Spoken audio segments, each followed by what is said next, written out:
Mini-sentries, the infamous topic of soldiers and scouts alike, the bell curve of both classes simply not knowing how to deal 100 damage to a mobile object.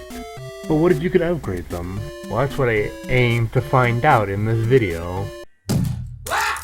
Sentry leveling is quite normal, assuming you've ever played with anything for the gunslinger. Upping the fire rate by about 40% with level 3 doing nothing to that fire rate, but instead adding rockets along with a 20% max health increase per level, these standard stuff. Oh, and to keep with the theme of it being cheap, it's only going to cost 154 metal to upgrade instead of 200, costing 408 for the sentry and both levels instead of 530 for the regular sized one. However, the concept of leveling a mini-sentry is not normal, not only for the reasons you may think, but also because TF2 kind of loses its mind when you do. So there's a rule I call the 3-tick or 0.045 rule, where sentries are only simulated every 0.045 seconds. And for the majority of this video, we're going to be abiding by that rule. However, towards the end, we're going to ignore it to see if we can get some wacky numbers. The health though is fine. A level 2 mini-sentry would have 120, and a level 3 would have 144.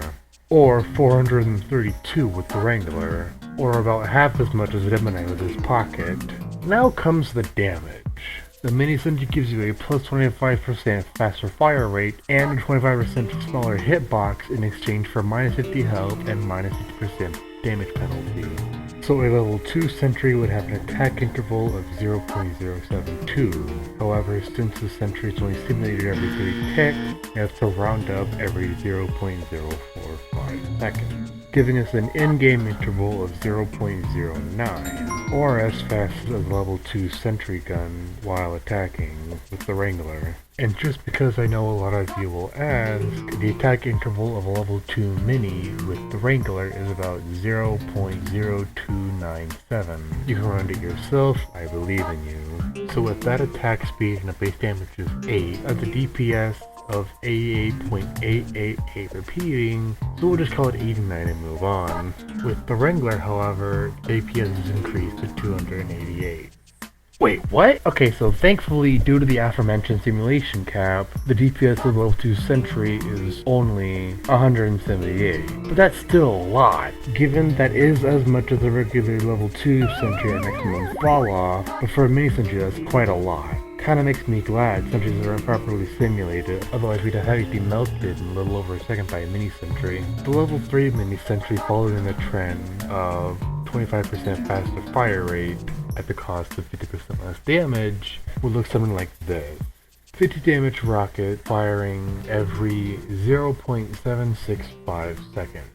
Now the observant viewers may hear this and think to themselves, gee, that sounds awfully shorter than the regular level 3 with the Wrangler. That's because it is.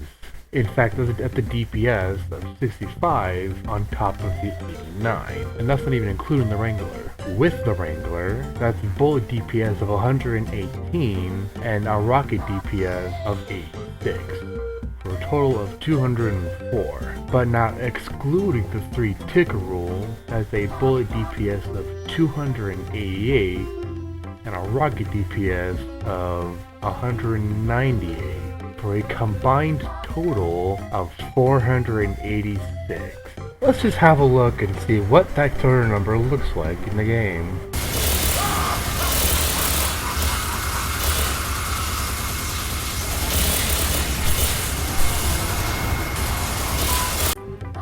Yeah, I think that's quite safe to say that's quite overpowered.